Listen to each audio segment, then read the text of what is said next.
Hello friends, welcome back to Adnan Nusrat official. তো আমি এখানে লবঙ্গ, সাদা এবং কালো গোলমরিচের গুঁড়ো, জয়ফল, পাঁচফোড়ন, তেজপাতা, দারচিনি, এলাচ, জিরা, কালো জিরা এগুলোকে শুকনো খোলায় খুব ভালো করে ভেজে নেব। এবার এগুলোকে হামান দিস্তে গুঁড়ো করে নেব, যার ফলে খুব সুন্দর একটি মশলা তৈরি হবে। এটি হচ্ছে আজকের রেসিপির মূল রহস্য। এখানে আমি গরুর মাংস নিয়ে নিয়েছি এবং একটি হাঁড়িতে তেল গরম করে নেব। এবার এই গরম তেলে কিছুটা গোটা গরম মশলা অ্যাড করে দেব। এবার এখানে 2 কাপ পরিমাণ পেঁয়াজ কুচি খুব লালচে করে ভেজে নেব।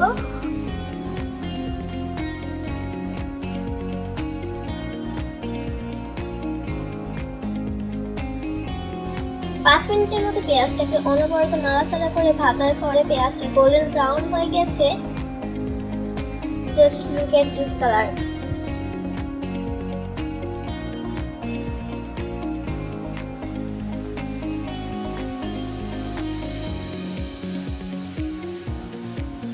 এই পর্যায়ে এখানে জিঞ্জার গার্লিক পেস্ট অ্যাড করে দেব।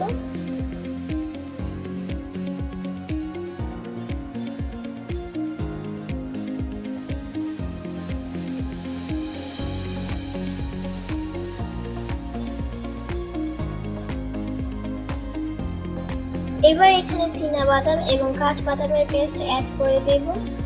বাদামের পেস্ট অ্যাড করার পরে সবকিছু খুব ভালোভাবে কষিয়ে নেব, যেন জিঞ্জার গার্লিক আর বাদামের যে একটা কাঁচা গন্ধ রয়েছে সেটা চলে যায়। এই পর্যায়ে এখানে সামান্য একটু পানি দিয়ে দেব।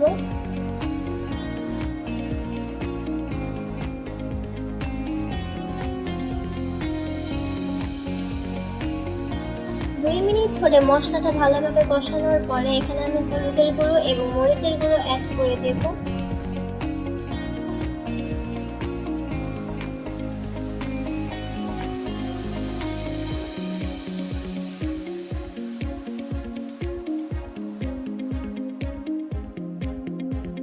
এবার এখানে টেস্ট অনুযায়ী লবণ অ্যাড করে দেব।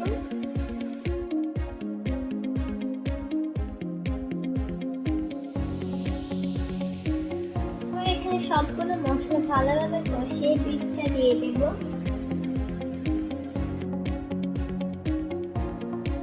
এবার মাংসটাকে মশলার সাথে খুব ভালো করে মিক্স করে নেব।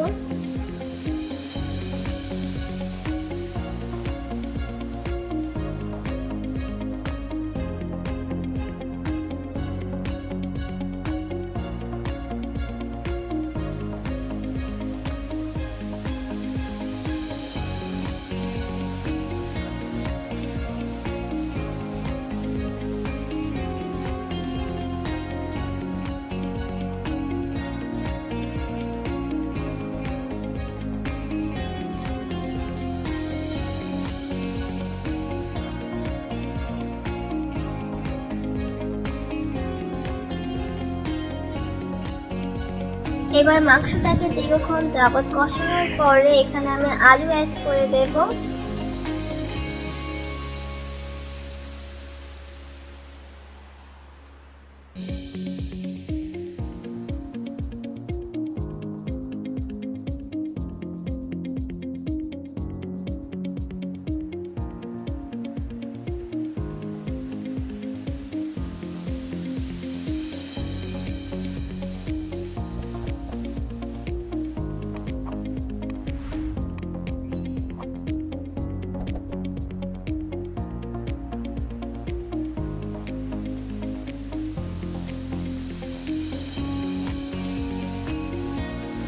এবার মাংসটা ভালোভাবে সিদ্ধ হওয়ার জন্য পরিমাণ মতো পানি দিয়ে দিব। তবে আমি যেহেতু মাংস তরকারিতে ঝোল রাখবো তাই একটু বেশি পানি দিয়েছি।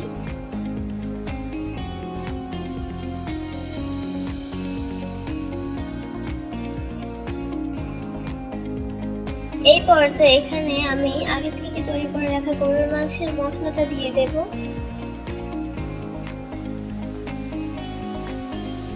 এবার সুন্দর একটি অ্যারোমার জন্য এখানে আমি কাঁচামরিচ অ্যাড করে দেব। আমি এখানে লেবুর রস ব্যবহার করেছি, তোমাদের কাছে যদি ভিনেগার অ্যাভেলেবল থাকে তাহলে ভিনেগার ব্যবহার করতে পারো। এবার এখানে আমি ভাজা জিরে গুঁড়ো অ্যাড করে দিলাম। সব শেষে চুলা থেকে নামিয়ে গরম ভাতের সঙ্গে সার্ভ করব গরুর মাংস। আর দেখো এখানে গরুর মাংসটা কতটা সফট হয়েছে, তোমরা দেখেই বুঝতে পারছো হয়তো। আজকে আমার এই ভিডিওটি ভালো লাগলে অবশ্যই লাইক, কমেন্ট এবং শেয়ার করে দেবে। আল্লাহ হাফেজ।